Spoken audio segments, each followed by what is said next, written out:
Bili ng kape si Raisa. Di ko alam kung siya ba to or si Daddy. Pero feeling ko siya.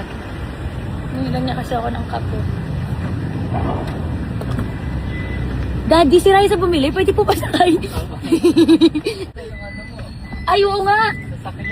Okay, so nag-text kasi si Raisa May na bibilan niya ako ng coffee. He's so sweet. Alam ko kasi nawalapit siya dito sa Reliance bumibili. Hindi na pa po si Raisa bumaba, Daddy? Ano lang, mga 2 minutes.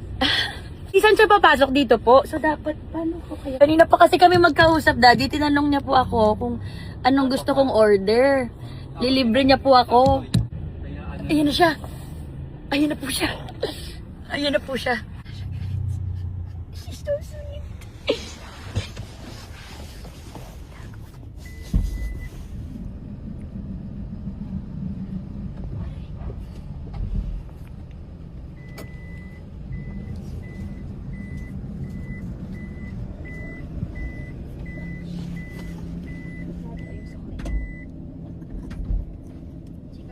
Anong Gcash mo pala?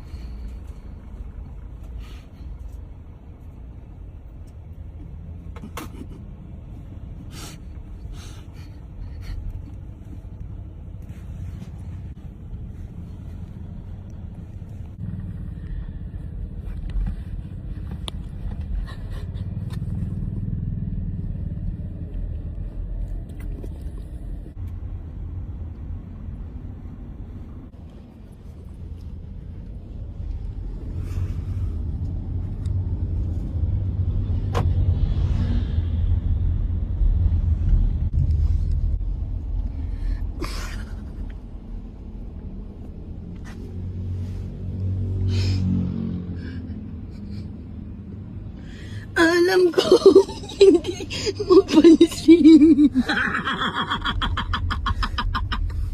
Ano ang ginagawa mo dito? Ginawa ko. Music? Kanina pa ako dito, Ti. Di pa ako nakita? Hindi. Hello, See? so sexy kasi. I know, that's why. Pinagdudaan pa ako ni Daddy kasi pagbukas mo doon makikita mo kagad. Sabi ko, Daddy, Sexy mo kaya? hello. Grabe. Are you Kaya happy nga to hindi see kita me? binabackstab. Tapos narinig ko, umiiyak ba si Daddy? Tapos wala pang music. Kasi hindi ko alam kung paanong gagawin ko para gulatin ka. Tapos, kada may mag-isip ako, natatawa ako. Hindi kanya biniklami. Kaya nga. Ganun ko pala. Dahil hindi na lang ako nag-ano sa'yo. Thank you sa kape. Thank you talaga. Are you happy to see me here? No. Kala mo si Daddy yun? Yung Oh, make tapos may... Munti ko na siyang ano... Umiiyak pa siya. Ma, kasi dahil naka-headset ako, baka kala hindi ko pinapakinggan yung music. Tapos na-offend siya. Uy, bakit ka naman nilaglag yung orange na... Di ba ikaw nakasakay dyan, right? Uy, ako dumaan dyan, right? Yung orange ko, ha? Thank you for my coffee! Welcome. Pero pupost ko to sa page ko, ha? Kasi... Morning coffee from Raikkonen. Ay, God! Arka! Good morning!